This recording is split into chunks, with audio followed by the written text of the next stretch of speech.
Hello, my name is Jody Lowe, and this is the Leadership Lowdown, powered by the BBB and You and Improved. The Leadership Lowdown cuts through the clutter and gets to the heart of what makes businesses tick. We want to share the stories that matter to you, all of the successes and triumphs and all of the pitfalls, and everything that happens in between. So with that, let's get on to today's show.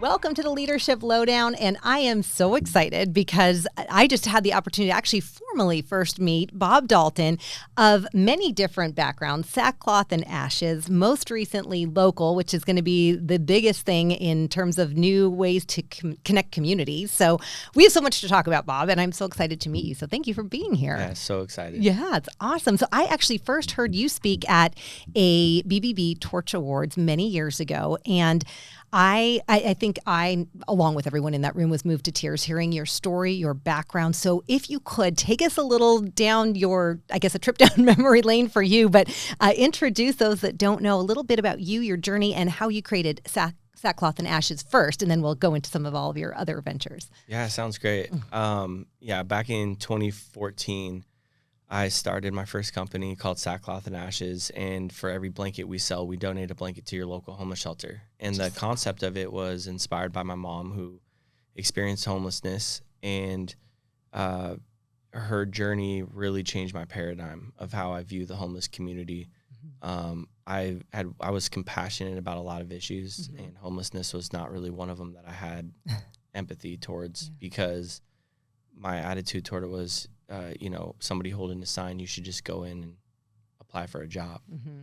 When my mom ended up in that scenario, it changed my whole perspective, because she's the hardest working woman that I know.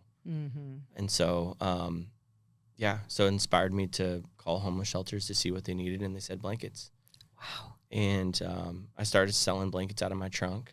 It literally started like that. I mean, that's as grassroots as you can get. Yeah, and how amazing. I didn't know how to start a blanket company. Right. So I went to Joann's, bought a sewing machine and a roll of fabric, and it's sad that Joann's just went out. I know, right? They just went out of business. I know. I was getting Joann's discount codes on my phone. Oh my. Up until like last month. Yeah, you're like, this is the end of an era for so many reasons. It really is. Yeah. And we had two huge breaks early on. One of the shops that I walked into was Anthropology in Portland. And I came in carrying a box of blankets and was like, hey, you guys want to buy some blankets? Because everyone does that. They just buy a sewing machine, fabric, and walk into Anthropology and sell blankets. That's what logically made sense. I mean, it does make sense. It's just amazing that it works. Yeah. I mean, I didn't know it would work, but the gal on the floor, she's like, I don't think it really works like this, And so, I left my business card in a blanket, and the corporate Anther team came through that week, and somebody looked at my card and they emailed me, and they're like, we'll take 8,000 blankets. You are kidding. And it was just like that. That's what kind of kickstarted the whole thing. And so, 5 months into it, I got an email from Instagram, and they were like, hey, we love what you're doing. We want to feature you on Instagram's Instagram account. And at the time, they had 42 million followers. Wow. And so they posted about us the day before Black Friday, and it blew us up. And, we scaled the company for the first 4 years. 90% of our sales was on Instagram. Wow. And we got to work with amazing creatives and photographers around the world that were taking our blankets, shooting photos of them, and posting about them. And we'd get like Super Bowl level promotion, working with at the time, they weren't influencers, they were just creatives. Right. And then we kind of like rode the wave into the whole influencer marketing. So you were really like on the cusp of that whole trend or wave of that then, right? Because you were pretty early on. Yeah. I mean, we didn't even know how to price things out. Like I ended up working with like 80 people, and I had like 6 whiteboards in my office, and they were all filled with the names of photographers and how much following they had and what kind of engagement they were getting and when they were going to be posting about the brand. And we had somebody posting about the company every single day for like 4 months straight. That is unbelievable. And maybe longer. But like at that time, you know, we were also kind of helping pioneer a giveaway on Instagram. There wasn't really any brands doing giveaways yet. And so we were like, let's give away our product through these photographers' platforms and just generate an insane amount of awareness around the company. Right. And that's really what scaled us over those 4 years. And we grew 100% year over year. That's amazing. So where is Sackcloth today? And do me a favor, bring it just the mic a little bit. Yeah. Yep. Just a little bit closer. It's kind of cutting in and out. Perfect. And we'll edit all this out, obviously. So tell us, where is Sackcloth today versus, because you said it started in 2014? Yeah, over 10 years ago. So holy cow. So where are you today, and what's your role and engagement with the company now? Yeah, so for the last like 3 to 4 years, like we hit our peak in 2022. Okay. And then and it was like we like made it through COVID, and then we just hit our peak. And there was a lot that had changed. When you're in business, especially over 10 years, you have to reinvent yourself as a brand like 3 or 4 times. Yeah. You know, and so you got to, when in 2018, after we rode that Instagram wave, you know, Meta rug pulled everybody and killed engagement. And we knew that was coming because that's exactly what they did with Facebook. But we weren't, you know, we were like, okay, well, how do we pivot? We can't just be an Instagram brand anymore. Right. Like we have to actually evolve. Yeah. And that's when we started getting into the gifting space. So we started partnering with companies like real estate companies, mortgage companies. Eventually ended up launching a gifting program for professionals that want to make an impact called Change Agents. And we launched changeagents.com. And any professional can buy blankets at a discount anytime they want. It's free to sign up. And then we ship a blanket directly to their clients. So we got really big into like the gifting space. And that's what helped kind of scale the company to the next phase. And then, you know, the aftermath of COVID, the kind of political landscape, the economic landscape, the social media landscape, like we've been in such a massive paradigm shift. Yeah. And it affects you as a brand. You know, you become really reliant on funding. You become reliant on large retailers, which is very low margin. And you start to make these like compromises where you're like, oh man, I don't really want to partner with this big retailer, but I kind of have to. Right. So over time, and it was just been a big learning experience, you know? So now that I'm in my new venture, it's refreshing to be now in my mid-30s and have a decade of experience under my belt in order to like do things differently this time around. I just can't even I mean, you were literally in your early 20s doing this, and now here you are. I mean, what you've created is unbelievable, and not just what you've created, but what you've given. And I think that's the key. To me, that's the key to all work, right? When you're giving and coming from such a pure place, good things just evolve and happen for everyone. And you've created these win-wins constantly. And I just so admire you for the work you do and the vision you had at such a young age to take something that was hitting you personally and do something about it. And kudos to you. That's just remarkable. Yeah, I think I was in a place, and I always have been, I still am, is I can't not do it. You know, this feels very missional for me. You know, I'm not the type of entrepreneur that's just gonna, you know, when things get rough, you know, bail out. And I think that's been a testament of a deeper calling to this. Like it's just about business for me. Yeah. You know, and it stayed that way. And so, yeah, a lot of unbelievable lessons over the last 10 years. And now that I'm in tech, you know, it's funny because now when something happens within tech, you know, at least in these early stages, I know we're going to be dealing with massive obstacles. But in these early stages, something goes wrong, and you know, my team's getting nervous or whatever, and then it's like I'm calloused. Yeah. You know, like I always joke and say, like, I've had freight stuck on the Atlantic. You're like, I've got this, guys. Yeah. We're good. Yeah, we've been through harder things. It could be worse. Yeah. It could be worse. And it can be worse, and I've been in worse, and we're going to be just fine. We're going to be okay. So tell us about Local and LOCL. Love that. Love the spelling of it. Amazing brand new app, 1 month old today, which is so exciting. So tell us what is the purpose? Where did this come from? How did you envision this? And what is it exactly? Because you're creating something so new to the whole social media landscape. Yeah. Yeah, it started when I went on a tour for Sackcloth and Ashes and got to do blanket drops all around the country. Mm-hmm. Got to meet amazing grassroots leaders, local leaders, and through that journey, it changed my life. Mm-hmm. Like, I became convinced that if we're going to see real change, it has to be done on a local level. And something wasn't adding up. Like, we're investing billions of dollars into these issues, and they're continuing to get worse. Mm-hmm. So what's the issue? And I became really fascinated by that. Like, why are our social issues continuing to get worse, but we're dumping in an extraordinary amount of resources Mm-hmm. into this? And so that was what felt like the answer for me. Like, I cracked the code, like, oh my God, it's been like right here in front of our face. It's local. Mm-hmm. It's local strategy. It's local community builders. It's local solutions. And we saw this during COVID. When crisis happens, we're quick to support national or international organizations. Yeah.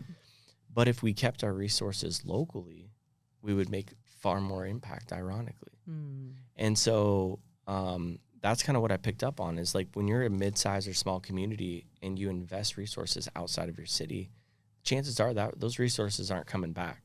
So over time, mid-size and small communities, they suffer in the long run because we're not keeping things local. Mm-hmm. Our local communities have been fragmented as we've globalized everything.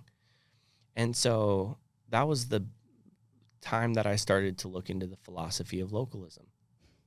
Amazing. And so you have individualism, localism, nationalism, globalism. Okay.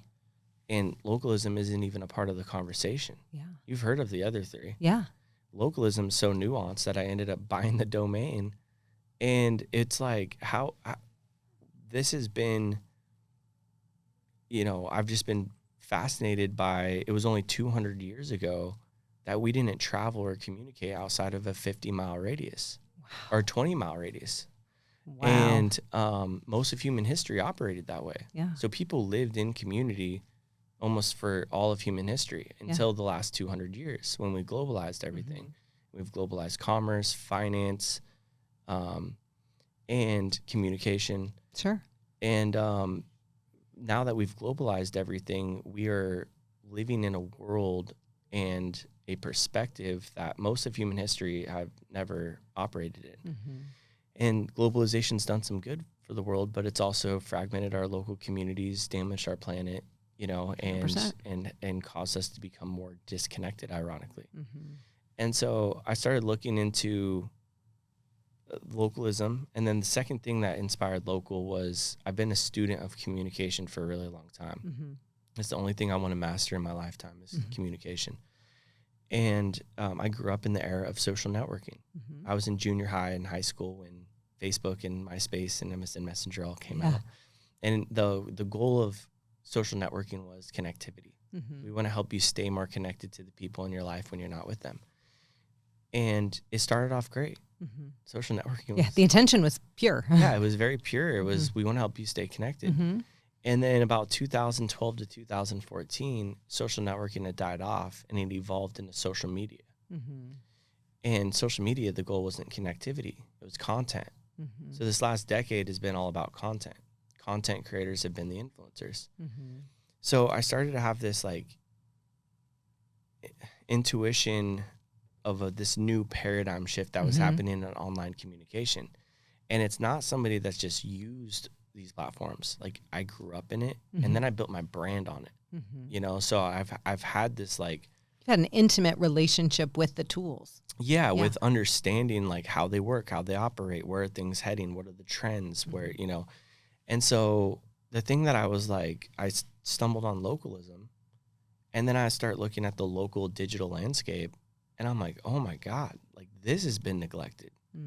Not just our local communities, the technology world has failed us in local communities. And when you look at it, you have next door, Mm-hmm. which pockets people in the neighborhoods. Yeah. A lot of complaining. Yeah. A lot of complaining on next door. It's Yeah. a consensus. Yeah. And then Meetup, which Mm-hmm. hasn't innovated in the last 5 years. Yep. You have dating apps, Mm-hmm. and then you have GroupMe, WhatsApp, and iMessage. Mm-hmm. And that's it. Yeah. That's the local digital landscape. It's bleak. So it's like stumbling upon new land, new Yeah. frontier, and being like, oh my God, nobody's built anything here. Yeah. It's crazy. And cities and societies live and die on communication. And we don't have good technology and communication tools to help streamline communication in cities. Mm-hmm. And so I designed it out, called it Local. This is back in April of last year. And I showed it to a friend of mine here in San Diego, and I was like, hey, what are your thoughts on this? And he's like, dude, I think this is it. Yeah. I'll invest. Yeah. And then shortly after that, I got a really great developer from a larger social platform to do the app for me. Mm-hmm. And then I was kind of off to the races at that point. And so for the last 12 months, I've been developing a team of great people. Instead of having a co-founder, I have a co-founding community of 100 people. So cool.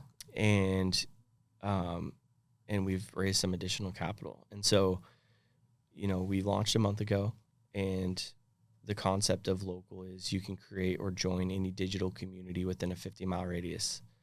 Okay. So it's like digital communities are like Facebook groups, Discord, Reddit, but nobody's taken digital communities and done a good job geofencing them. Mm-hmm. Mm-hmm. And so when that happens, every community on Local is an extension of a real community. And when you help micro communities and pro-social clubs streamline communication, and you help them become more discoverable to everyone in a 50-mile radius, now you've created this kind of ecosystem of people getting plugged in and discovering things that, it's been hard for them to find. And wow. Now they can belong into something. Yeah. And so, in the first month, we've had close to 1,000 downloads, all word of mouth, and we'll start promoting it to the public middle or third week of May. And so exciting. I love this. And people can form their own communities and really grassroots, whatever their missions or their groups or their events. And it could be as small as like a book club or Yeah. a mom's group, or it could be a runner's club.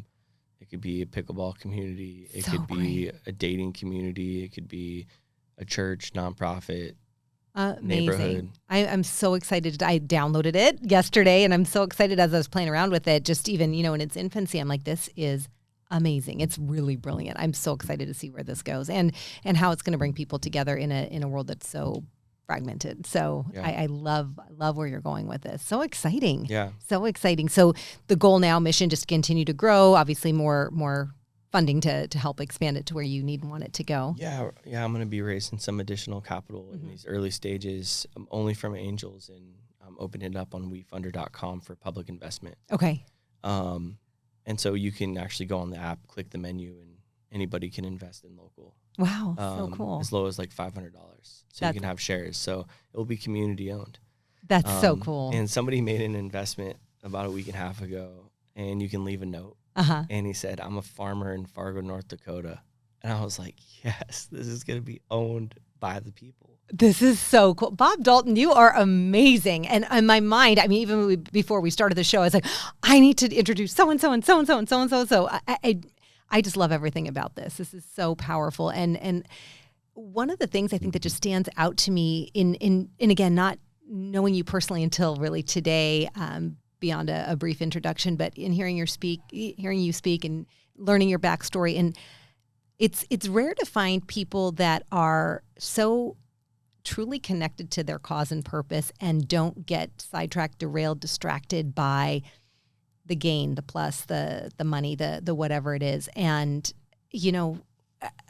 to be so connected to who you are and what your purpose for being here is really a gift and a beautiful thing to witness and be a part of. But, just I'll be popping popcorn, watching this thing explode for you, and of course supporting in any way I can. But I love when someone's mission and personal alignment come together and doesn't get derailed by everything that it could be. So kudos to you. Yeah, it's going to be an interesting thing to follow. It's going to be entertaining to say the least. Just because it's kind of like, what would happen when an entrepreneur hits a point in his life where he can't be bought, and see what happens. And I think that there's enough lessons now that I've been able to learn to help me appreciate the life that I've already lived. I've lived a full life. And had a moment recently where I was like, man, I've lived an entire lifetime. Yeah, in your 30s. Yeah, like I'm at peace with the life I've lived. And so when you get to that point, you kind of enter into this like second half of life where you're on bonus time. Yeah. And things that you used to be fearful of or scared that would happen, you're no longer scared. Yeah. And so it puts you in a really powerful place to build and create what you want to actually see in the world. And it's not being dictated by things that could, distract. Yeah, I love it. Well, kind of going a slight pivot, but going along with that, I love to ask a few fun, I say fun questions, but more importantly, I find them to be deep questions because I always love to understand just the heartbeat of people. And so I have a series of questions that I wanted to ask you so that our viewers and our listeners can get to know a little bit more of the essence of who you are. So if you're cool with that, Bob. Bring it. So what would you say, what is your favorite word?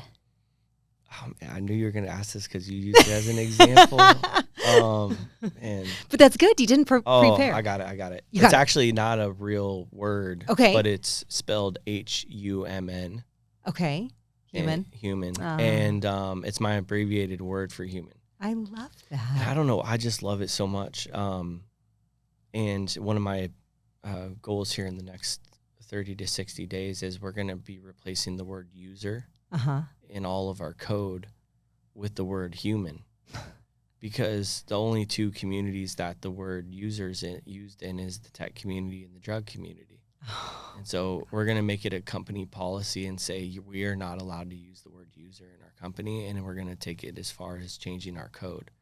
And human has just been this word that has been like, that's so cool. Like what the future needs to represent. Oh my gosh. Do you all love Bob Dalton as much as I love Bob Dalton? I could do this all day and hear these words of wisdom from you. I love that. I never thought about the correlation between tech and drug use. I mean, that really is the only place. Yeah, it's pretty weird. I mean, it makes sense in that we're living in a society of addicts. Yeah. And the irony of the two communities where you've got a lot of addiction. Yeah. It's wild. Yeah, I mean, we are addicted to our technology. And so, there's a scientific story I heard recently, and I'm going to butcher it a little bit, but you get the idea. But a real scientist put a box of rats on one side and an individual rat in another box. And he put two little like bottles for them to drink out of. And one of them had normal water and the other bottle had water mixed with heroin.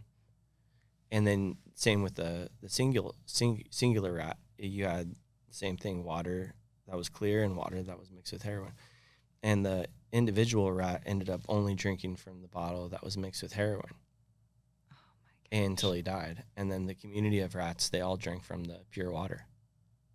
And so it scientifically proves that community is one of the greatest antidotes to addiction.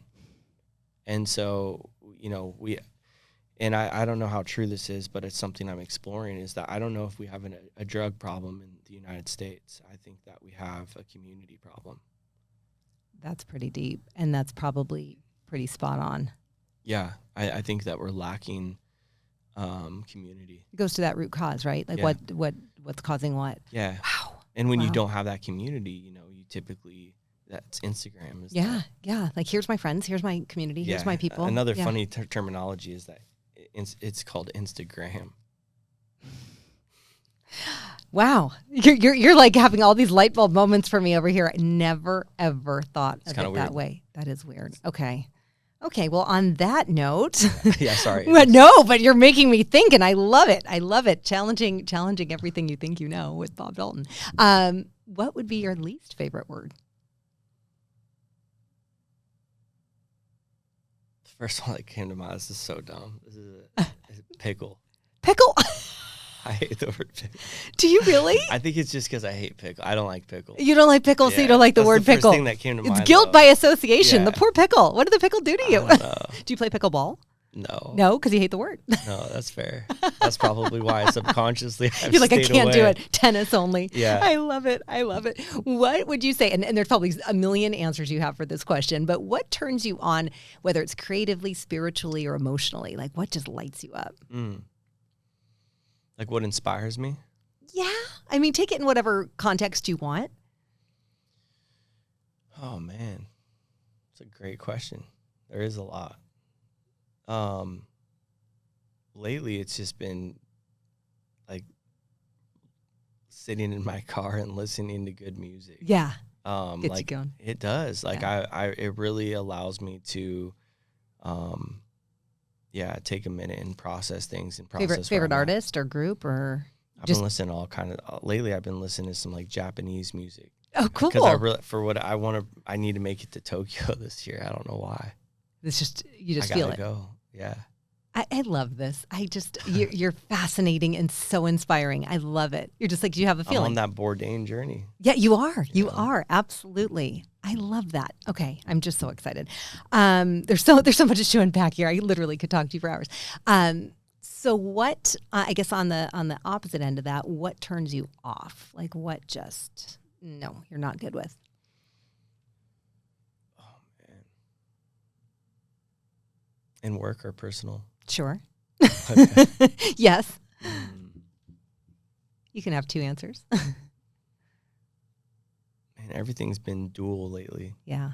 Like one minute I like something, the next is I can't stand it. Oh, interesting. Yeah, okay. I think it's because I'm on the move so much right now. I'm kind of like a little nomadic. Yeah, like I love being around people, and then there's moments where I'm just like I can't. Yeah, I can't be around people. I need quiet. Yeah. Yeah. I want to retract and say the thing that really has been lighting me up lately is hearing people's stories. Yes. You and me both. Like I've been sitting down at dinner, like I've been staying with a different person every city that I've been going to. Yeah. And they'll cook dinner and we'll sit down and I'm like, what's your story? Yeah. And a lot of these people, some of them I've known for years. Yeah. And then finally I get to hear their story and I'm like, it's like watching a movie. Yeah. And I'm like, oh my God, this person's been through a crazy story, right. a crazy journey. Yeah. So that's been really inspiring. Things I don't like, or it's been like a that just turns you off. Yeah, it turns me off or shuts me down. Mm-hmm. Not having clarity of what my next moves are going to be. Like that's been really that's the thing that kind of like blocks me. Okay. That's fair. I don't know if you're expecting more of like. I'm not expecting anything. That's the beauty of this. It's like you said about stories. It's actually why I even wanted to create the Leadership Lowdown was for that, is to just share amazing stories, because look at your journey. You know, it's each of us is unique, and then the sand runs out, and then what? Like if we don't capture the stories, then it's like, to me, that's just lost gold. You know, it's like there's these beautiful moments that each human gets to experience, and then they're gone. You know, and so if we don't capture it, you know, then I'm so intrigued to see what Trigger said. Oh my gosh! Oh yeah! Oh, she's got some good ones. I'll share. Bet. Yeah, you're gonna have to wait. I know. You're gonna have to wait till her show comes out. He's referring to Trigger, who is on a previous podcast. So yeah, she's amazing. So what sound or noise do you love?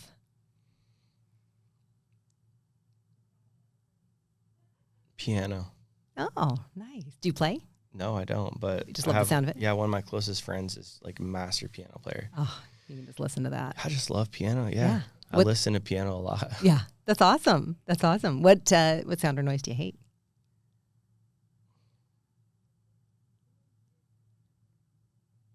I don't know. Can I skip? I can't even think of anything. Nothing that you're just like, I hate that? Sure, I know I'd think of something if I thought long enough, but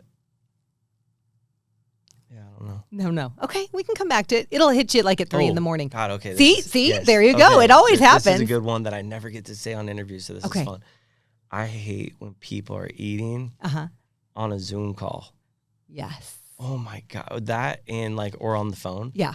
There's something about, it kills me. Yeah, you're like, stop with the munching in my ear. Yes. And I just can't take it. It's like one of my weirdest pet peeves. Yeah, you're we're not having this right now. Yeah. Like somebody's just chomping on the other line and I'm like, I can't even hear what they're saying. Yeah, you're like, I cannot hear you above your chomping. That's hilarious. I love it. That's a great, see, look at that. That was a great answer. I love it. So you've done a lot of things. What profession other than what you do, other than your own, would you love to attempt? Great question, and I have an immediate answer for this. Okay. Yeah, producing documentaries. Oh, you would be fabulous at that. Yeah, it's one of the 5 things I want to do before I wrap my career. Yeah. Is I gotta produce a Netflix level documentary. Oh my gosh, I love that. Yeah, I have an idea that I think would be it. Yeah. And I'm talking to a producer in LA. Of course you are. To just get it going. Yeah, just to see where I wanted to have a spirit of its own. Yeah. Because I don't have a lot of capacity. Sure. And it's just one of those projects though that it's just there's something about the life of it. And it would hit. Yeah. It would hit. Oh, I'm so excited. Yeah, I'll tell you about it. Okay. I'm so excited. Are you all intrigued? I am. This is awesome. So what profession would you never want to attempt? What just sounds dreadful to you? Well, man, there's some days where I steep as low as I want to just bag groceries. Yeah. So there's not many jobs that I'm sometimes anything else other than being an entrepreneur. Yeah. You know? Anything that doesn't allow you that creative and I don't know. Something repetitive or mundane. Is that kind of where it's stemming from? Probably in engineering. Okay. Industrial engineering. Yeah. I don't know. I'm more of a strategist than working with my hands. Mm-hmm, mm-hmm. You know? Makes sense. Yeah. So I think I'd get caught up in if I still functioned the way that I'm functioning now, I'd feel like it's a waste of time. Yeah. I'd rather be strategizing around something. Yeah. Perfect. Yeah. That's the space you're supposed to play in, of course. It's obvious. Absolutely. Well, and finally, to wrap up our fun questions, if heaven exists, what would you love to hear God say when you arrive at the pearly gates? Wow, that's deep. Such a great question. I mean, the one that's ingrained in you all growing up is well done. Mm-hmm. Just well done. Mm-hmm.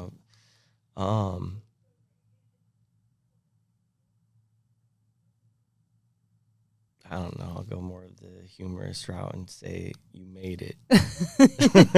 You leveled up. You made it. Right. It's the bonus round. That's awesome. Well, it is without question through not just our conversation today, but just the work that you do. You are leaving an indelible mark on this world. And I think that I hope that you rest easy every night knowing that you are making an impact every single day. And what a ripple. What a ripple. And now, not just with the amazing creation of Sackcloth and Ashes and what you've done with that, but now to bring people together in the sense of community that's never been done before. My friend, I'm saying my friend, even though we've known each other for 30 minutes, my friend, I am so in awe of you and all that you've accomplished. And, I will fangirl over you because this is amazing. And you should be so, so proud of yourself. And I know you're very, very humble. But I'm just telling you, it's really remarkable, the work that you do and the gift you're leaving the world. So thank you. Yeah, thank you. Thanks Absolutely. for having me. Oh my gosh, my absolute pleasure. This is a leadership lowdown. So we always have word of wisdom, tip, anything, whether it's related to business and entrepreneurship, life in general, words of wisdom, anything that you'd love to leave our viewers with. Yeah, something simple I've been meditating on lately is ideate and delegate. Ideate and delegate. Don't get caught up in getting involved in all the work that you're not supposed to be doing. Yeah. Just ideate with somebody and delegate it. If you're a manager, a leader, ideate and delegate.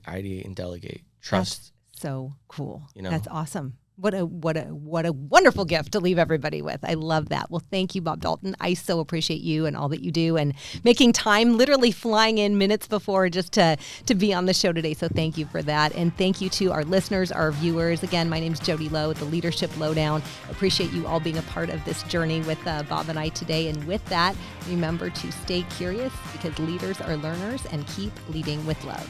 Thank you so much.